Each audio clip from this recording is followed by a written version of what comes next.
Hello भाई लोग, क्या हाल चाल। मेरा नाम है रोहन राज और मैं आपका स्वागत करता हूं अपने नए नए इस यूट्यूब चैनल में। और मैं कोई टीचर नहीं हूं, मैं आपकी तरह एक स्टूडेंट हूं। मैं आपके साथ वो सारी चीज़ें डिस्कस करूंगा जो मुझे पढ़ने में तकलीफ होती है, मुझे प्रॉब्लम होती है। मैं आपके साथ एक नया चैप्टर डिस्कस करने वाला हूँ, उसका नाम है cell the unit of life. तो चलिए शुरू करते हैं। ठीक है, तो चलिए भाई साहब, सबसे पहले तुम ये जानेंगे कि सेल होता क्या है। सही है ना? What is cell? हाँ, तो ये व्हाट इज सेल, ये क्वेश्चन का जवाब हम बचपन से पढ़ते आ रहे हैं भाई। क्लास 6, 7, 5, 4 भाई सेल का डेफिनेशन हमें तभी मिल गया था कि सेल का मतलब क्या होता है। बचपन वाला ही डेफिनेशन यहाँ भी चल रहा है, अब तक वही डेफिनेशन चलते आ रहा है कि cell is the basic structural and functional unit of life. हाँ कि ना भाई? सबने तो वही पढ़ा ना भाई, बचपन से तो यही पढ़ते आ रहे हो। What is cell? तो cell is the basic structural and functional unit of life.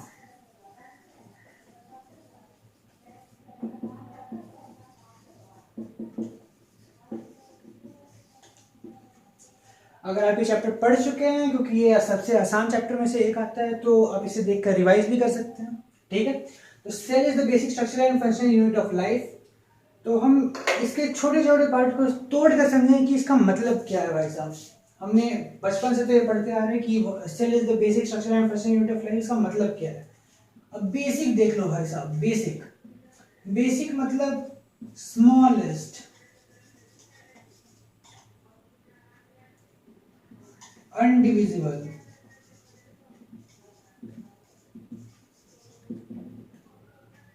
यहां पे ब्रैकेट में देख लो, विथ फ्री लिविंग एग्जिस्टेंस।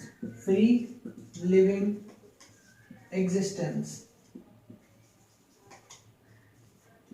मैं ये नहीं कह रहा कि जो सेल है वो smallest structural functionality unit of life है, पर सेल जो है वो स्मॉलेस्ट फ्री लिविंग एग्जिस्टेंस वाली structural functional unit of life है।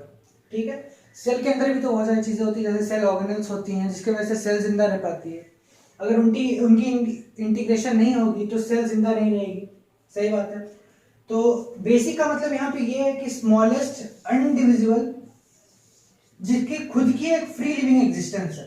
ठीक है, स्ट्रक्चरल और फंक्शनल यूनिट ऑफ लाइफ। भाई स्ट्रक्चरल का मतलब हो गया जो हमारे पूरे बॉडी या फिर किसी भी लिविंग बॉडी के स्ट्रक्चरल एस्पेक्ट का फ्रेमवर्क को फॉर्म करता है। भाई साहब पूरी पूरी फ्रेमवर्क भाई साहब सेल से बनी हुई है।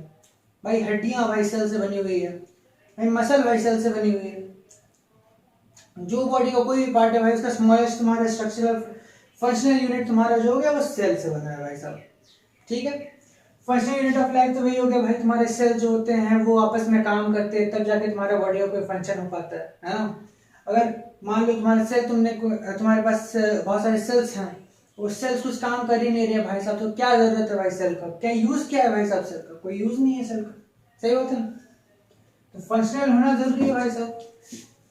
पता चला सेल तो बहुत हैं पर उनका कोई यूज ही नहीं है, बस पड़े पड़े हैं। तो जीवन जीने और मरने में फर्क क्या है इनके सेल के? सही बात है ना? तो व्हाट इज सेल हमने पढ़ लिया। अब इसका हम प्रूफ देंगे कि भाई साहब ये smallest indivisible with free living existence, इसका प्रूफ क्या है भाई साहब? आपने बता तो दिया भाई कि क्या सेल जो होता है वो सबसे छोटा भाई, जो डिवाइड नहीं किया जा सकता है, जिसकी फ्री लिविंग एग्जिस्टेंस ना हो। इसका प्रूफ क्या है? प्रूफ है ना भाई साहब, सबसे बड़ी प्रूफ तो यही है कि भाई साहब यूनिसेलुलर ऑर्गेनिज्म जो होते हैं वो एग्जिस्ट करते हैं, यही से सबसे बड़ी प्रूफ हो गई है ना। तो existence existence of unicellular organism.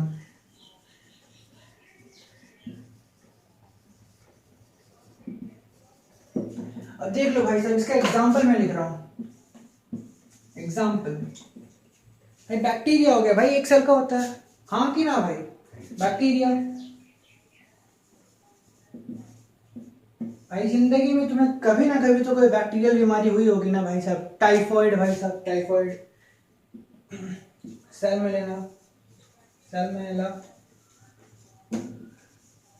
Typhi example भाई साहब।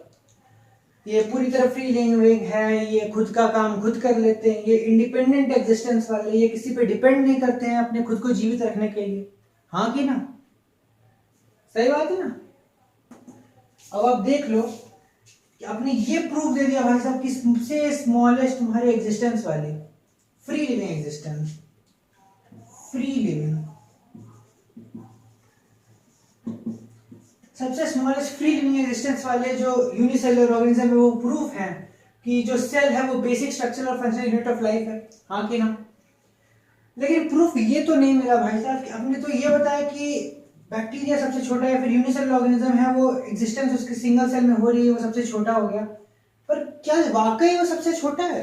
मतलब सेल के अंदर अगर हम सेल को तोड़ दे भाई साहब तो सेल के अंदर कुछ चीजें अगर निकलेंगी तो क्या उनकी खुद की फ्री लिविंग एग्जिस्टेंस नहीं होगी? तो इसका भी हम प्रूफ देख लेते हैं। देखो भाई साहब, हम यहां पे देख रहे हैं भाई साहब एक सेल को, ठीक है? हम एक प्लांट सेल को देख रहे हैं, ठीक है? प्लांट सेल, तो ये रही भाई साहब सेल वॉल। भाई डायग्राम मेरा कुछ खास नहीं पर मैनेज कर लो भाई साहब। ये हो गया आपका सेल वॉल। भाई ढंग का डायग्राम आगे मैं बनाऊंगा, ये डिटेल एक्सप्लेनेशन नहीं है इसका सेल के डायग्राम का, अभी मैं रफ स्ट्रक्चर बना रहा हूं। ये हो गया आपका न्यूक्लियस,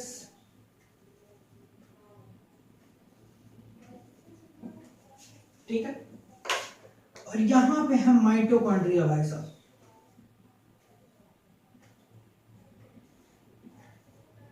जिन लोगों को नहीं पता तो मैं बता दूं कि माइटोकॉन्ड्रिया वो पावर हाउस ऑफ सेल होता है।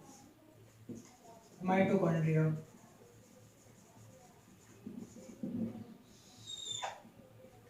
है ना, ये माइटोकॉन्ड्रिया भाई साहब ये पावर हाउस ऑफ सेल होते हैं। पावर हाउस ऑफ सेल, इसका मतलब क्या है भाई साहब? मतलब यही कि ये सेल के जनरेटर भाई साहब, इनको तेल डालो, खाना पीना दो, ये एनर्जी देंगे भाई साहब, है ना? ऑक्सीजन इनटेक करेंगे, अपना एटीपी रिलीज करेंगे, तो ये पावर हाउस ऑफ सेल है। मतलब कि सेल को जो इतनी एनर्जी मिलती है वो माइटोकॉन्ड्रिया से मिलती है, ठीक है? अब मैं बोलूं कि माइटोकॉन्ड्रिया भाई साहब और माइटोकॉन्ड्रिया भाई साहब जरा बाहर तो निकलिए, तो मैंने माइटोकॉन्ड्रिया भाई साहब को ऐसे बाहर निकाल दिया, ठीक है? अब मैंने क्यों बाहर निकाला? तो मैंने बोला मुझे नोबेल प्राइज चाहिए भाई साहब, मैं दिमाग लगाऊंगा। मैंने इनके साथ डील किया भाई साहब, जब इस सेल के अंदर थे मैंने इनके साथ डील किया। देख भैया जी, आप क्या करो, मैं बाइक चलाता हूं, ठीक है? ये रहा भाई साहब मेरा बाइक, बकवास सा ही बाइक बनेगा लेकिन क्या जा रहा है।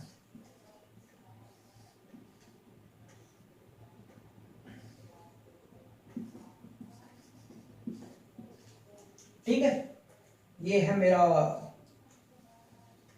बाइक।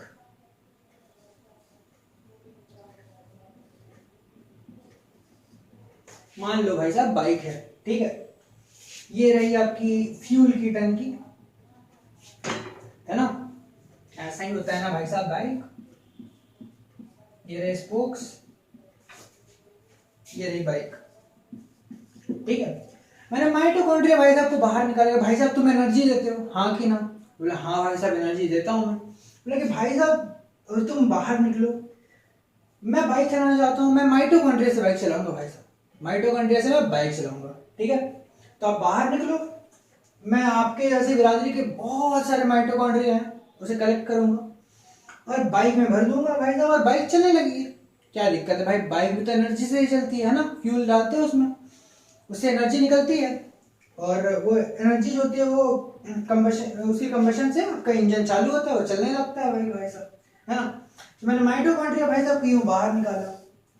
ओ माइटोकॉन्ड्रिया भाई साहब चलो मैंने बाहर तो निकाल दिया, आउटसाइड सेल, कि भाई साहब अब बाइक के अंदर मैं आपको डाल रहा हूँ, मैंने सारे मैकेनिज्म बना लिया भाई कि ये एनर्जी कन्वर्ट कर पाए, ठीक है। तो माइटोकॉन्ड्रिया भाई साहब को मैंने बोला कि भाई साहब आप एनर्जी पैदा करो, है ना। हमारा डील हुआ था भाई साहब आपका, आप जब सेल के अंदर थे तब डील हुआ था कि मैंने आपको सेल के बाहर निकाला कि आप एनर्जी पैदा करो, मैं आपको अपने नोबेल प्राइज से मिलने वाले जो आधे पैसे होंगे, अपनी पॉपुलैरिटी होगी वो आप में बांट दूंगा, है ना। कि माइटोकॉन्ड्रिया भाई साहब ने हमारे साथ एक डील किया है, दुनिया भी होगी, वो एक रिवोल्यूशनरी चेंज होगी कि बाइक जो है माइटोकॉन्ड्रिया से चल रहा है भाई साहब, हाँ कि ना। तो मैंने माइटोकॉन्ड्रिया भाई साहब को इतना आवाज दिया भाई साहब कि भाई साहब मैंने बाइक लिया है, अब तुम अंदर जाओ कुछ काम करो। लेकिन माइटोकॉन्ड्रिया भाई साहब जवाब नहीं दे रहे हैं। जवाब दीजिए भाई साहब, जवाब नहीं दे रहे भाई साहब, क्यों नहीं जवाब दे रहे हैं भाई साहब? ये जिंदा नहीं है भाई साहब, माइटोकॉन्ड्रिया इज डेड। भाई सेल से बाहर निकाल दिया मैंने इसे, डेड हो गए। तो इन्हें हम श्रद्धांजलि देंगे, RIP माइटोकॉन्ड्रिया भाई साहब।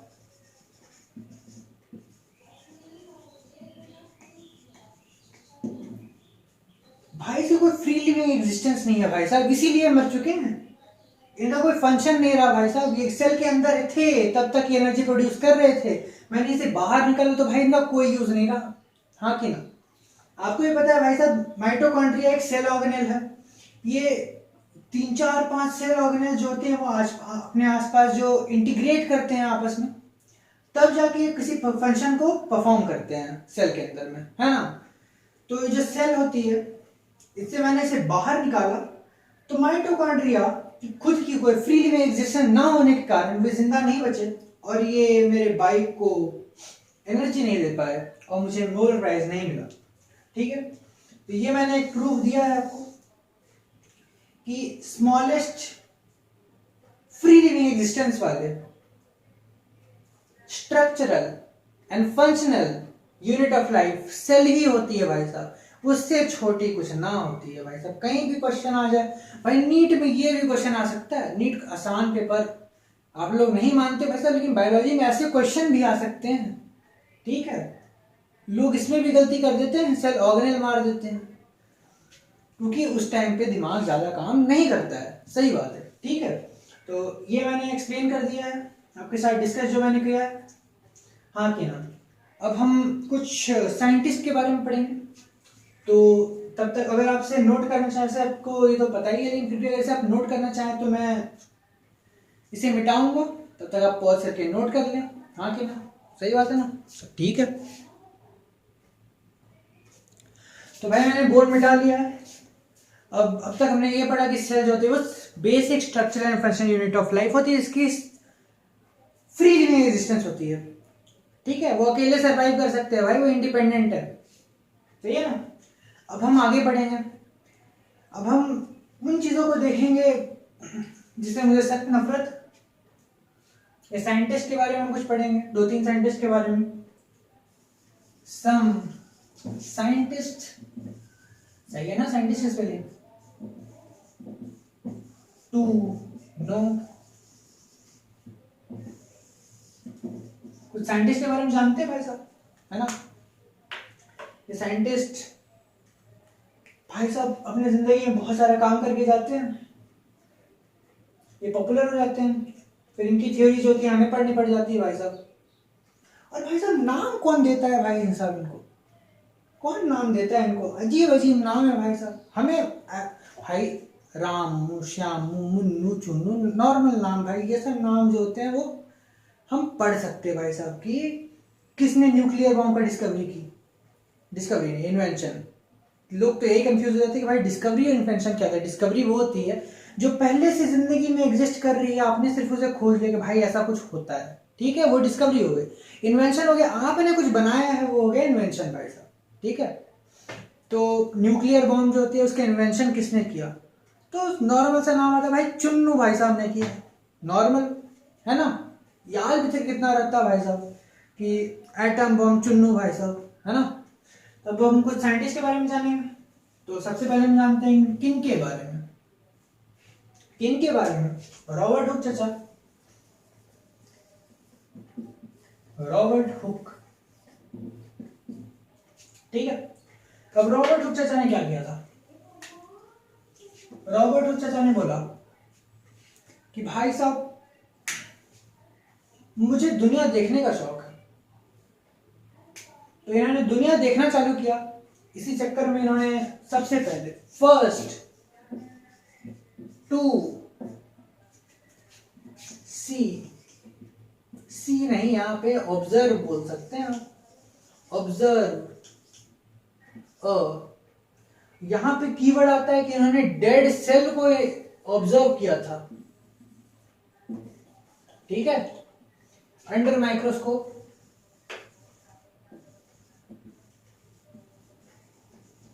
वैसे तो बोला जाता है कि सिंपल माइक्रोस्कोप का इन्वेंशन भी इन्होंने किया था। ठीक है, डेड सेल्स। अब वो डेड सेल्स क्या थे, तो हम बोलेंगे ये कॉर्क सेल्स थे। अरे कॉर्क सेल्स जानते हो ना भाई साहब, वो जो पेड़ होते हैं, है ना, पेड़ में आप देखो कि जो तना होता है, तना मतलब क्या बोलो, तना मतलब स्टेम भाई साहब, स्टेम। स्टेम के अंदर में आपका होता है कॉर्क। ठीक है ना, कॉर्क। हम आगे बढ़ेंगे भाई साहब, एनाटॉमी जो एक चैप्टर है उसमें पढ़ेंगे कॉर्क का बहुत सारा, उसके बारे में बताया गया है, हम बिंदास पढ़ेंगे उस टाइम पे। ठीक है, कॉर्क सेल्स होता है, आपको बस ये याद रखना कि वो डेड सेल्स होते हैं। इसे under microscope first time Robert Hooke चाचा ने देखा। ठीक है, अब रॉबर्ट हुक चाचा ने देख लिया कि भाई साहब फर्स्ट डेड सेल्स को देखा इन्होंने, और इन्होंने कैसे देखा था ये भी तो जानना इंपॉर्टेंट है। कैसे देखा? इन्होंने एक कोई सेल लिया, कॉर्क सेल, उसे माइक्रोस्कोप के अंदर ऐसे डाला। भाई साहब कुछ दिख रहा है भाई साहब, क्या दिख रहा है भाई साहब? ये कुछ रोज कॉलम टाइप का कुछ डाल रहे हैं भाई साहब, क्या मैथमेटिक्स पढ़ा रहे हो भाई साहब, क्या है ये तो कैदी का जेल लग रहा है भाई साहब, है ना। सेल मतलब प्रिजनर्स केबिन या फिर जेल हो सकता है ना भाई साहब, ये अंग्रेजी शब्द है सेल। ऐसा ऐसा इन्होंने कुछ देखा, कुछ दिख रहा है? उनको ऐसा कुछ दिखा माइक्रोस्कोप के अंदर में, तो इन्होंने इसका नामकरण कर दिया भाई साहब कि मैंने सेल देखा है भाई साहब। सेल, सेल का मतलब होता है जो प्रिजनर्स रहते थे, कैदी जो जेल में रहते थे, ऐसा ऐसा बार बना रहता था, वो सेल्स होते थे। उसे ही इन्होंने नाम दे दिया कि भाई मैंने सेल देखा है। ठीक है, रॉबर्ट हुक ने डेड सेल देखा था एक्चुअली। अब हम नेक्स्ट आते हैं एक और साइंटिस्ट के बारे में जिनका नाम था A.V. ली वैन हुइक चाचा। भाई साहब स्पेलिंग देख लेना तुम लोग, स्पेलिंग की वजह से ही सब कुछ होता है। अब तुम लोग को लग रहा होगा कि भाई स्पेलिंग की कोई इंपॉर्टेंस नहीं होती, भाई होती है। अब मैं आपको बताऊंगा कि आगे एक चैप्टर है डाइजेशन, जिसमें एक रेनिन नाम की एक एंजाइम है, उसके बारे में बताया गया है।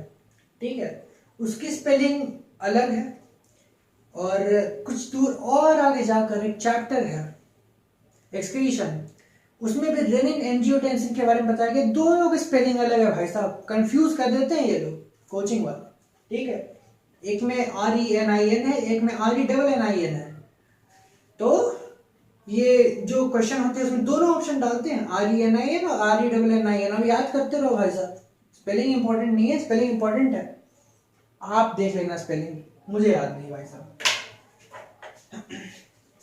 तो इन्होंने क्या किया था, ये भाई साहब रॉबर्ट हुक चाचा चलते थे कि भाई तुमने कुछ देखा है मैं भी देखूंगा, तुमने डेड सेल्स देखा है मैं लिविंग सेल्स देखूंगा भाई साहब। तो ये भी भाई साहब आए कि भाई साहब तुमने कुछ देखा है मैं भी देखूंगा, मैं ओनियन सेल्स लूंगा भाई साहब। ओनियन निकाला, फिर अपना गला नहीं भाई साहब, चीक काट लिया भाई साहब उन्होंने, और देखने बैठ गए भाई साहब। उन्हें कुछ इसी प्रकार का कुछ चीज दिखा। ठीक है, लेकिन उनको इसमें कुछ अलग चीजें दिखी, मतलब कि वो डेड सेल्स थी तो वो खाली थी भाई साहब, है ना। ये जो लिविंग सेल्स थी तो उनमें कुछ कुछ चीजें थी, सेल ऑर्गेनेल, जो कि उतनी पावर्ड उस समय माइक्रोस्कोप नहीं होती थी कि आप उसे क्लियरली देख पाए। ठीक है, तो A.V. ली वैन हुक ने क्या देखा, तो फर्स्ट टाइम इन्होंने ऑब्जर्व किया था अ लिविंग सेल। ठीक है, यहां कीवर्ड यही है कि ये लिविंग सेल है अंडर माइक्रोस्कोप। छापे ना भाई साहब। अब नेक्स्ट आते हैं तीसरे नंबर पे। तीसरा नंबर का साइंटिस्ट कौन था? तो तीसरे नंबर पे हम पढ़ेंगे पुरकिंजे चचा के बारे में। पुरकिंजे चचा। बोले पुरकिंजे चचा क्या किए थे? तो पुरकिंजे चचा बोले कि भाई साहब तुम लोग तो एक सिंगल चीज देख रहे हो। तुम लोगों ने देखा सेल लिविंग देखा, तुमने देखा डेड सेल देखा, तुम कुछ अंदर बताओ तो क्या है भाई साहब। तो इन्होंने बोला कि भाई साहब मैं तुम दोनों से ज्यादा तेज हूं। ठीक है, ये पुरकिंजे कौन है अगर आप जानना चाहते हैं तो मैं बताऊं कि आगे एक और चैप्टर आएगा जिसका नाम है सर्कुलेशन। मतलब दिल का धड़कन वगैरह वगैरह चीज होती है उस चैप्टर में। उसमें जो हमारे हार्ट में मसल फाइबर्स, नर्व फाइबर्स, ठीक है, हमारे जो हार्ट है वो ऑटो एक्साइटेबल होता है, तो इसीलिए उसके अंदर में जो नोडल फाइबर्स प्रेजेंट रहते हैं उनका नाम पुरकिंजे फाइबर्स होता है। इन्हीं के नाम पे है भाई साहब। ठीक है, तो पुरकिंजे चचा ने क्या किया था? ये फर्स्ट टू क्या प्रोटोप्लाज्म देखा था इन्होंने, प्रोटोप्लाज्म। तो फर्स्ट टू क्या भाई साहब? फर्स्ट टू क्या ऑब्जर्व, हमें डिस्कवर डाल सकते हो भाई, इनके लिए डिस्कवर कर सकते हो। Observe the protoplasm of cell. Protoplasm. अब आप बोलेगे प्रोटोप्लाज्म होता क्या है? भाई सेल के अंदर का हर चीज तो प्रोटोप्लाज्म में काउंट हो जाता है भाई साहब। न्यूक्लियस वगैरह वगैरह जितना साइटोप्लाज्म है सब भाई साहब ये प्रोटोप्लाज्म के अंदर काउंट हो जाता है। ठीक है ना, कोई दिक्कत नहीं है। अब नेक्स्ट आते हैं चौथे नंबर पे। कीड़ा कहां से आया भाई साहब? चौथे नंबर पर अब कौन से चर्चा आते हैं? आपने देखा रॉबर्ट हुक के बारे में, डेड सेल से उन्होंने ऑब्जर्व किया था। एवी लिविंगहॉल इन्होंने लिविंग सेल ऑब्जर्व किया था। पुरकिंजे चचा ने प्रोटोप्लाज्म ऑब्जर्व किया था। हाँ कि ना? दोनों बोलते थे कि भाई साहब तुम देखोगे तो हम भी देखेंगे। हाँ कि ना? अब चौथे नंबर पर हम देखते हैं, इस चैप्टर से इसका कोई संबंध नहीं है पर आगे एक चैप्टर है इसका नाम है बायोमोलिक्यूल्स, वहां पे इनका अहमियत थोड़ा बहुत बढ़ जाता है क्योंकि ये इंडियन साइंटिस्ट थे रामचंद्र GN रामचंद्र।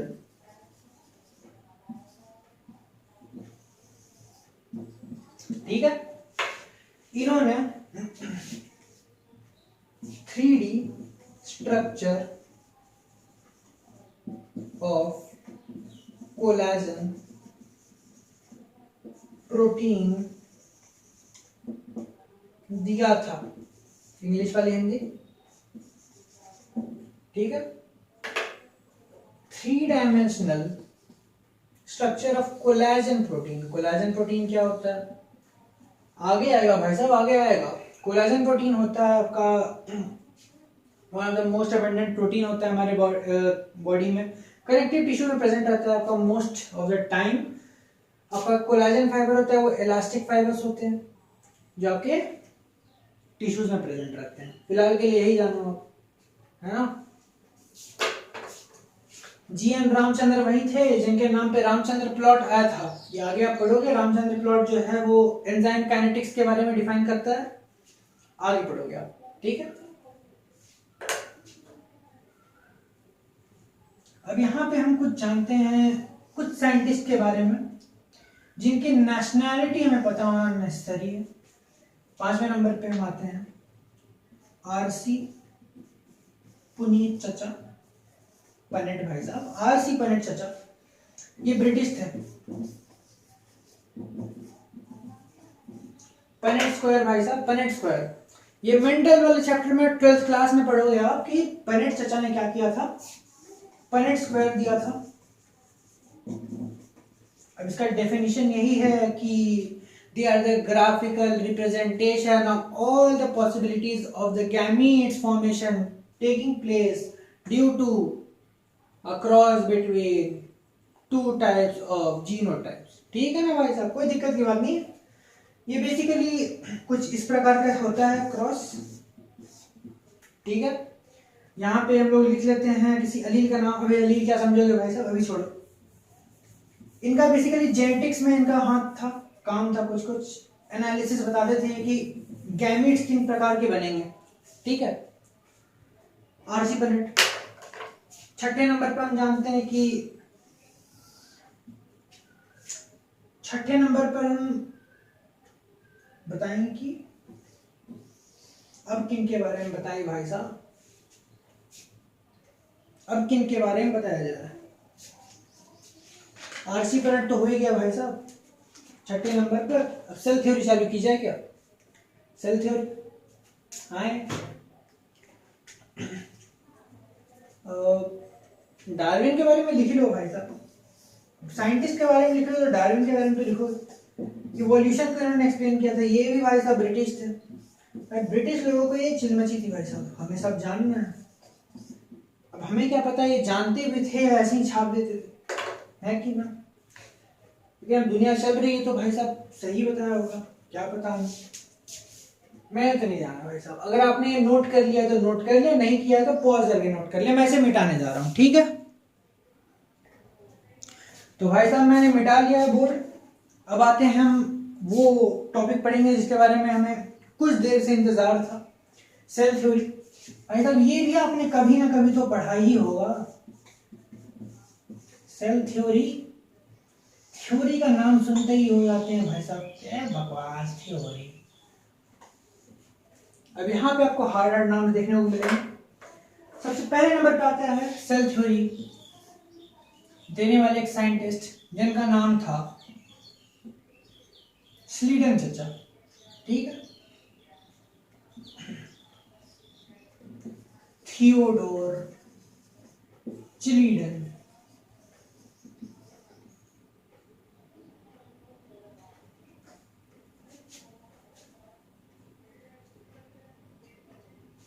ये इनके बारे में खराब लगता है भाई, कुछ खुद भी पढ़ा करो, हाँ कि ना? थियोडर स्लीडन नहीं था भाई साहब, मैथियस स्लीडन था। MS मैट स्लीडन, थियोडर श्वान था। ठीक है भाई, कभी कभी टेस्ट भी करना पड़ता है भाई, तुम भी ध्यान से पढ़ रहे हो कि नहीं पढ़ रहे हो। भाई बीच में टोकना चाहिए तुम्हें कि भाई साहब कर क्या रहे हो, क्या कर रहे हो।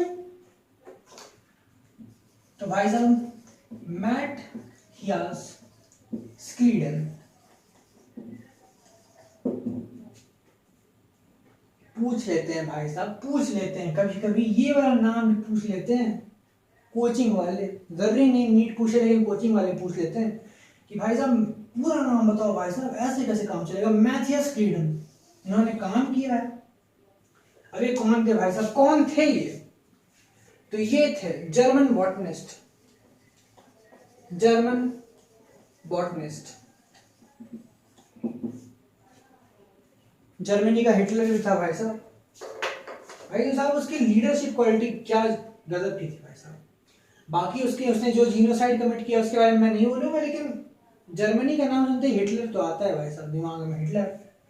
ठीक है, मैथियस स्लीडन 1838 में इन्होंने अपने कुछ कंक्लूजन या फिर अपने थ्योरी में कुछ पॉइंट्स को दिया, अपने कुछ पोस्टुलेट्स दिए।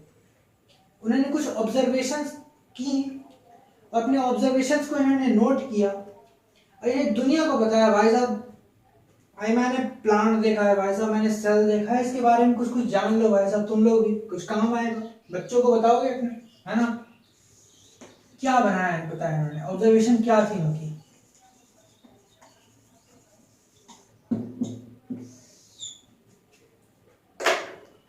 ठीक है, इन्होंने ऑब्जर्व किया था प्लांट सेल्स को, ऑब्जर्व प्लांट सेल्स। ठीक है, और इन्होंने बताया, इन्होंने बताया।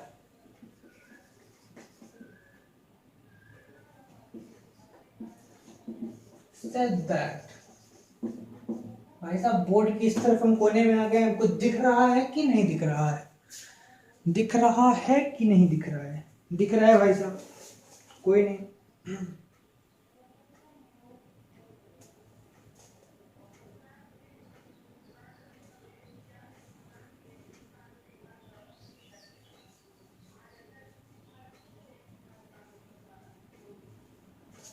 दिख रहा है भाई साहब, ठीक है। Observe plant cells and said that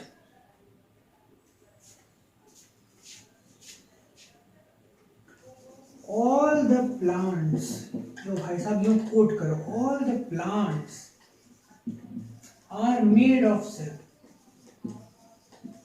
ठीक है कि भाई साहब प्लांट, जितने भी प्लांट है दुनिया में सब सेल के बने हुए हैं।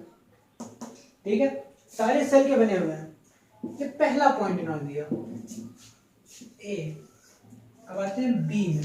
ठीक है, अब cells form tissue, cells form tissue. ये दो चीज इन्होंने बताया जो इन्होंने ऑब्जर्वेशन की। इन्होंने कंक्लूजन निकाल के भाई साहब जितने प्लांट होते हैं वो सब सेल के बने होते हैं। ठीक है, और जितने भी सेल होते हैं ये मिलकर टिश्यू बनाते हैं। ये अभी तो आपके लिए आसान लग रहा है कि भाई साहब ये क्या चीज दिया है, हम जानते हैं। तो हमें भी इन्हीं की वजह से ये जान पड़ा है कि जो सेल्स होते हैं वो टिश्यू फॉर्म करते हैं और जो प्लांट्स होते हैं उनमें सारे सेल्स बनते हैं। ठीक है, अब इनके बाद आते हैं एक और महानतम साइंटिस्ट जिनका नाम था थियोडर श्वान। नाम देख लो, मैट्स क्लीडन, एमएस चचा, थियोडर श्वान।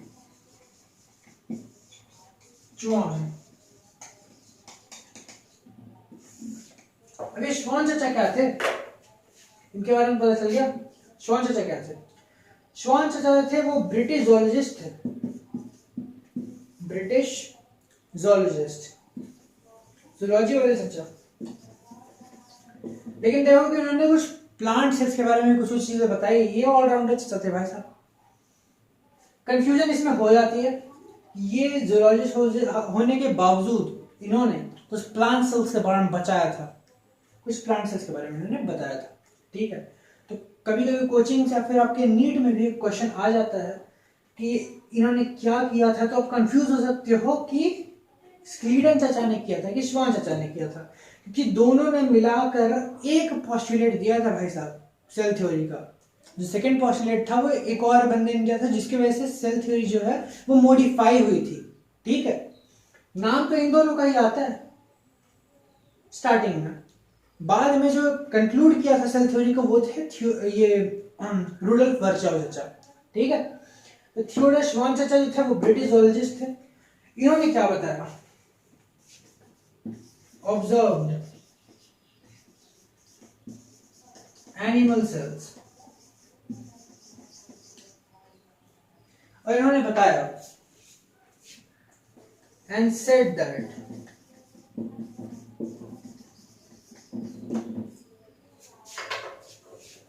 पहला क्या बताया इन्होंने? ठीक है, पहला इन्होंने बताया कि एनिमल सेल्स आर सराउंडेड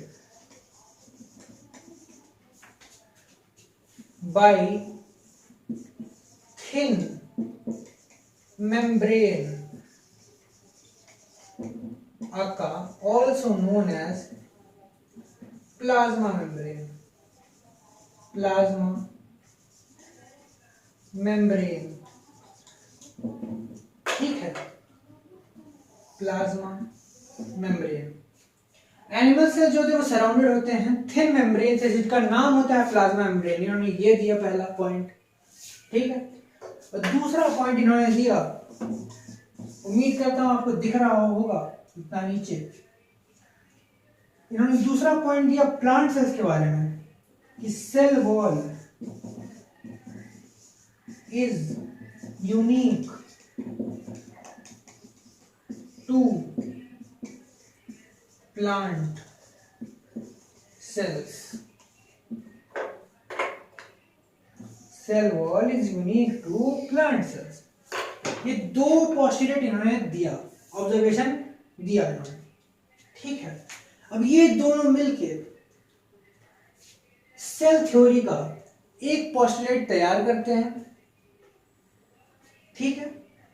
एक बार फिर से हम इसे देख लेते हैं कि मैथ्यू स्लेडन ने क्या किया था। जर्मन बॉटनिस्ट थे 1838 में इन्होंने काम किया था, और मैंने यहां नहीं लिखा, ये 1839 में इन्होंने काम किया था, ठीक है। 1838 में इन्होंने ऑब्जर्वेशन किया कि all the plants are made up of cells, जितने प्लांट होते हैं वो सेल से बने होते हैं, ठीक है। और जो सेल्स होते हैं वो ही टिश्यू को फॉर्म करते हैं, ठीक है। सेल्स मिलकर टिश्यू का फॉर्मेशन करते हैं।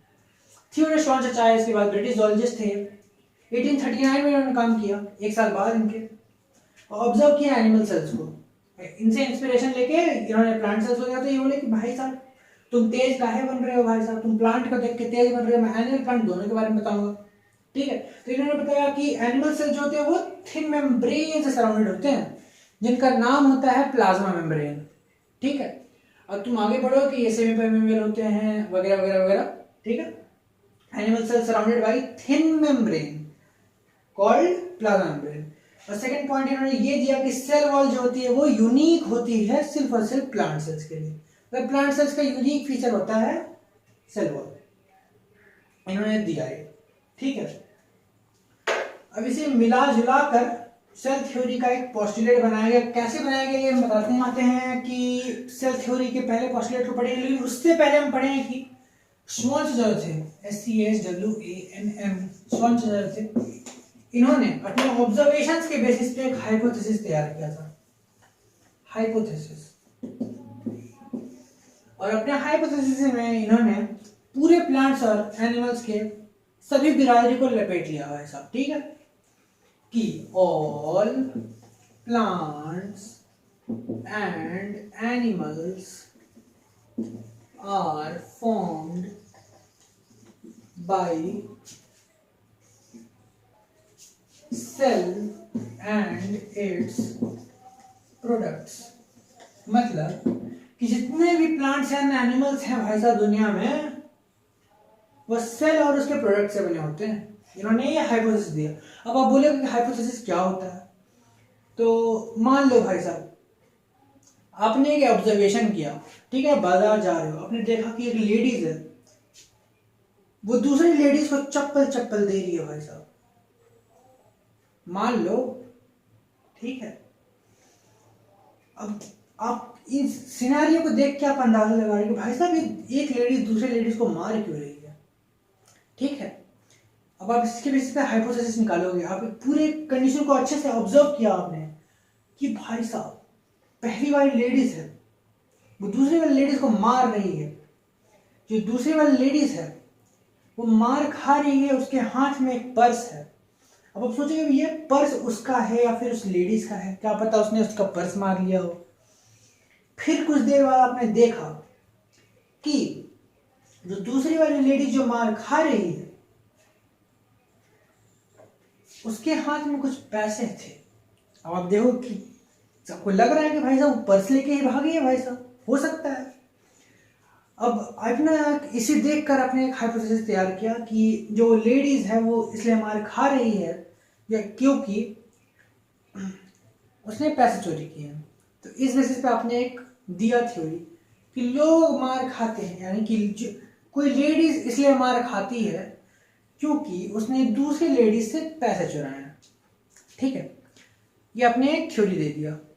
अब इसका अगर आपने प्रूफ दे दिया, इसके बेसिस पे आप कंक्लूजन निकालोगे, तो भाई साहब वो प्रूफ हो गया, भाई साहब वो एक रूल बन जाएगा, लॉ बन जाएगा, या फिर वो एक थ्योरी तैयार हो जाएगी, रिसर्च पेपर बन जाएगा, उसे डिस्पैच कर सकते हो।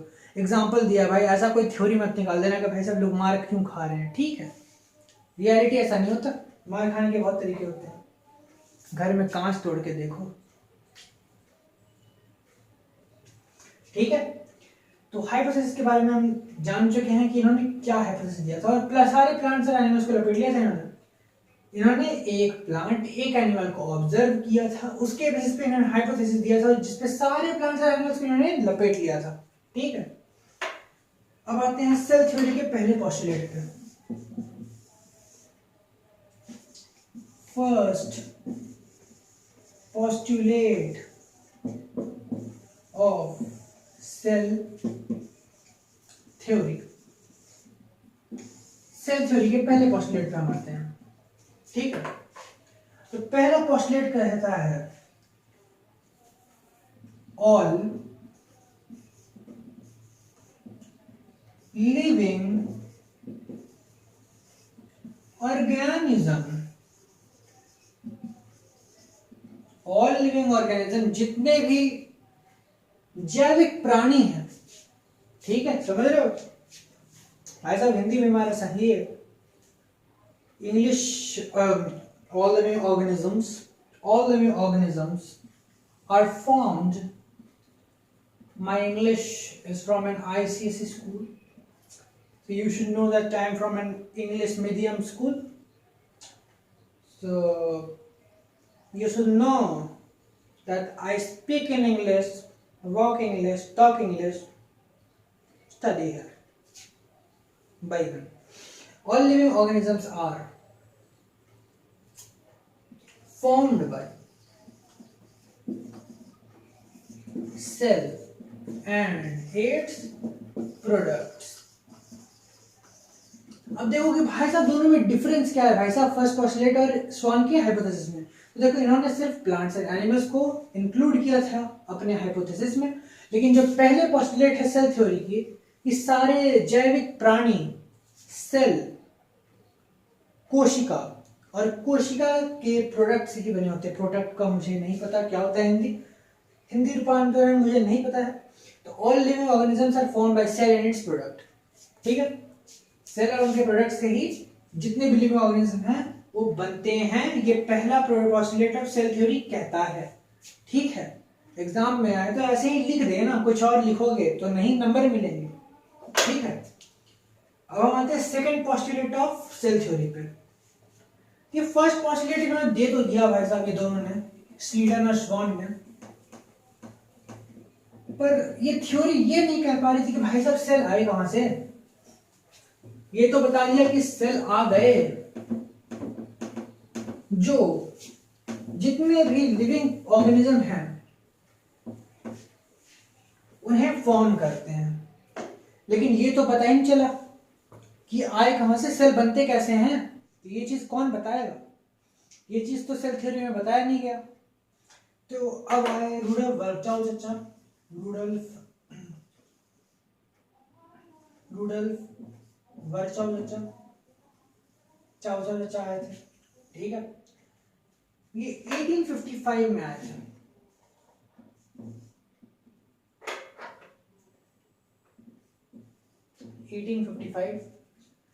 अब आप देख रहे हो कि मैं बार बार डेट लिख रहा हूं। तो डेट क्यों लिख रहा हूं, डेट का इंपॉर्टेंस है भाई साहब कि नहीं, ये आपको जानने का अगर हो, मैं बता दूं कि ये डेट्स इंपॉर्टेंट इसलिए हैं क्योंकि भाई साहब 2 साल पहले नीट 2021 या 22 में, हाँ 2022 वाले नीट में क्वेश्चन आया था एक, और क्वेश्चन क्या था कि ग्रेगर मेंडल जानते हो ना भाई साहब, जो उन्होंने पी प्लांट पे एक्सपेरिमेंट दिया था अपना, 7 साल तक एक्सपेरिमेंट चला था। 7 कैरेक्टर्स जो थे उनके बारे में पता लगाने के लिए उन्होंने एक्सपेरिमेंट दिया था पी प्लांट के ऊपर, वो 7 साल चला था। तो ये क्वेश्चन आया था कि भाई साहब किस ईयर से किस ईयर तक उन्होंने अपना एक्सपेरिमेंट को कैरी ऑन किया था ग्रेगर मेंडल साहब ने। तो उसका आंसर आप पढ़ोगे बाद में कि 1856 से लेकर 1863 तक उन्होंने एक्सपेरिमेंट अपना किया था। अगर आपको ये डेट्स याद नहीं है तो आप एग्जाम में ये नहीं लिख पाओगे, सही बात है, ठीक है। तो रुडोल्फ वर्चाउ चचा ने 1855 वो 1838 1839 के कुछ साल बाद 1855 में रुडोल्फ वर्चाउ चचा ने बोला कि भाई साहब सेल जो होते हैं वो कैसे आते हैं मैं बताऊंगा, तेरा भाई बताएगा, मेरा अपन बताएगा, कोई टेंशन नहीं लेने का भाई, वर्चाउ चचा है भाई साहब, ठीक है। वर्चाउ चचा ने ये बोला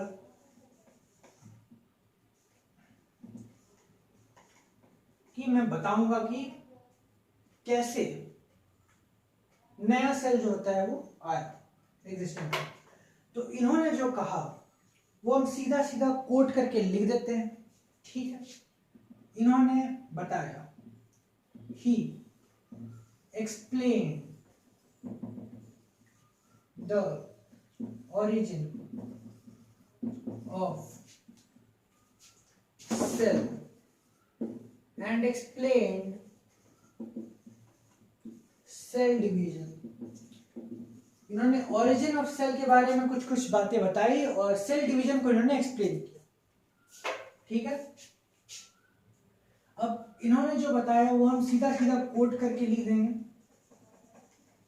ठीक है। omnis cellula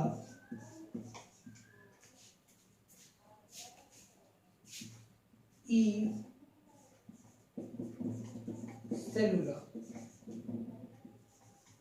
भाई साहब ये पेन चल क्यों नहीं रहा? omnis cellula e cellula, इन्होंने ये चीज दिया था। एक बार देख लो कैमरे में कि ये दिख रहा है कि नहीं दिख रहा है, इतना लाइट ढंग से तो नहीं दिख रहा है। एक बार फिर से इसे लिखा जाए।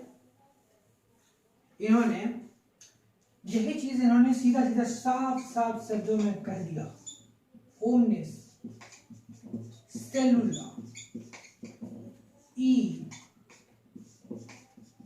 सेलुला।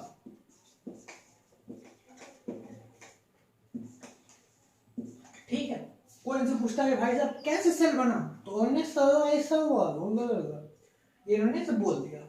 कैसे सेल बना, तो ओमनिस ऐसा हुआ, ठीक है, ऐसे इन्होंने बोल दिया। अब लोगों को तो ये समझ में आता नहीं कि भाई साहब क्या लिखा हुआ है, कौन सा भाषा है ये, हमें तो समझ में आ नहीं रहा है। पूरे दुनिया भर को नहीं तो ये नहीं समझ पाएगा। तो इसका हम इंग्लिश रूपांतरण करते हैं, इंग्लिश में ट्रांसलेट करते हैं और हम बताते हैं इसका अर्थ क्या है, ठीक है। तो इन्होंने बेसिकली बताया मतलब इसका, new cells are formed from pre-existing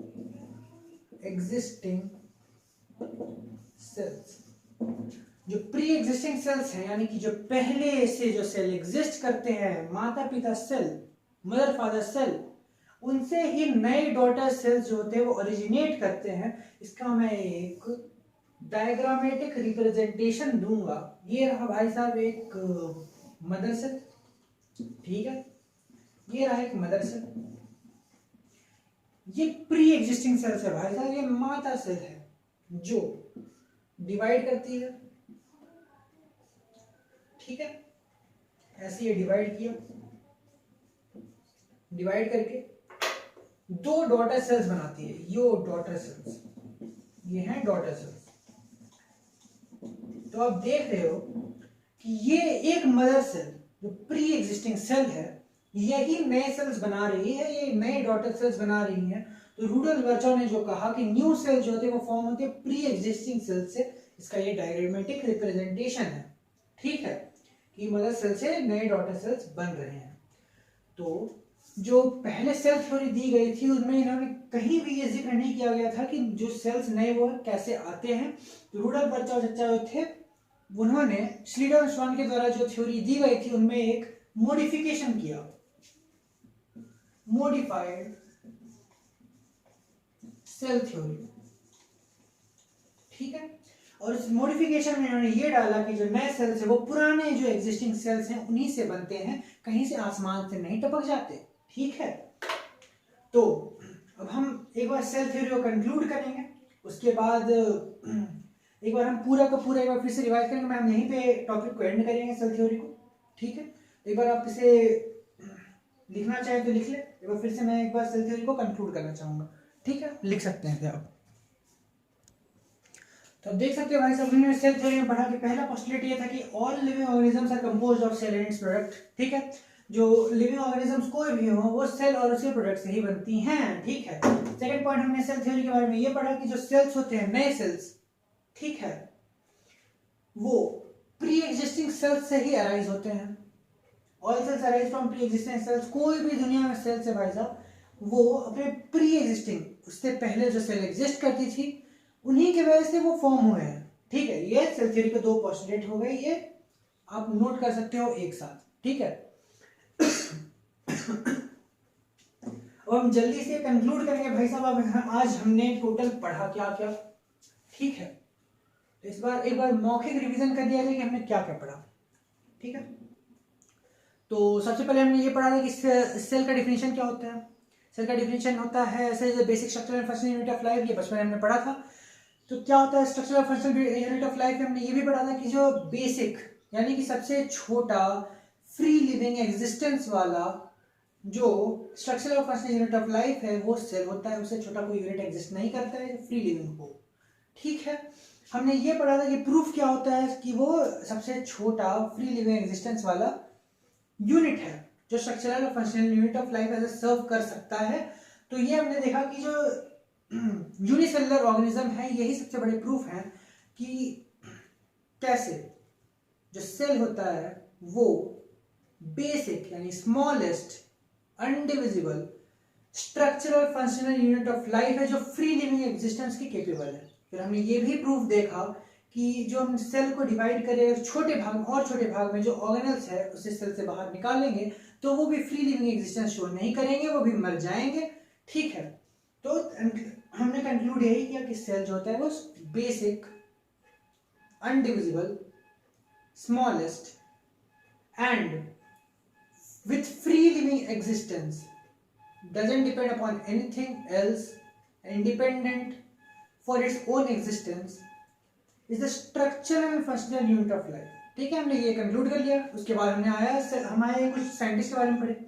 हमने कुछ साइंटिस्ट के बारे में पढ़ा जैसे कि सबसे पहले रॉबर्ट हुक के बारे में जिन्होंने सिंपल माइक्रोस्कोप को बनाया था ऐसा मानते हैं और डेड सेल्स को उन्होंने पहली बार ऑब्जर्व किया था अपने माइक्रोस्कोप के अंदर में। एवी लीवेनहॉयक के बारे में हमने पढ़ा जो कि इन्होंने फर्स्ट टाइम लिविंग सेल्स को देखा था अपने माइक्रोस्कोप के अंदर में। उसके बाद हमने पढ़ा कि पुरकिंजा चचा के बारे में। पुरकिंजा चचा जो थे वो प्रोटोप्लाज्म का डिस्कवरी के बारे में हम उनके बारे में पढ़े कि उन्होंने प्रोटोप्लाज्म का डिस्कवरी किया था। इसके बाद हमने पढ़ा कि एक चचा थे रामचंद्र चचा, जीएन रामचंद्र चचा, उन्होंने 3D स्ट्रक्चर ऑफ कोलेजन दिया था। फिर कुछ लोगों के ओरिजिन के बारे में हमने पढ़ा कि आरसी फ्रेंड जो थे वो ब्रिटिश थे। उसके बाद फिर जो ये डार्विन थे वो भी ब्रिटिश थे। ठीक, उसके बाद हमने ये पढ़ा कि सेल थ्योरी के बारे में कुछ चीजें पढ़ी कि जैसे श्रीडन जो थे वो थे जर्मन बॉटनिस्ट। 1838 में इन्होंने अपनी थ्योरी दी थी, इन्होंने 1838 में थ्योरी दी थी और वो जर्मन बॉटनिस्ट थे। उसके बाद श्वान चचा आए जो थे ब्रिटिश जूलॉजिस्ट, वो 1839 में इन्होंने अपने कुछ ऑब्जर्वेशंस को दिया था। दोनों मिलाकर इन्होंने एक पोस्टुलेट दिया था सेल थ्योरी का जिसे हम बोलते हैं कि all living organisms are formed from cell and its products. ठीक है, लेकिन इन थ्योरी में इन्होंने कहीं भी ये इंक्लूड नहीं किया था कि नए सेल्स कैसे आते हैं। तो इसके बाद रुडोल्फ बर्चाउ चचा आए थे, उन्होंने 1855 में अपनी थ्योरी दी थी कि new cells all cells arise from pre existing cells. ये भी इन्होंने सेकेंड पोस्टुलेट अपना दिया जो सेल थ्योरी में आया। इन्होंने बेसिकली सेल थ्योरी को मॉडिफाई किया था। तो आज के लिए बस इतना ही पढ़ेंगे हम। अगर मेरे वजह से आपको किसी भी तरह कुछ फायदा हुआ है रिवीजन में या फिर इस चैप्टर में तो उससे बड़ी बात क्या हो सकती है। तो thank you for watching this video. तो नमस्कार, टाटा, बाय।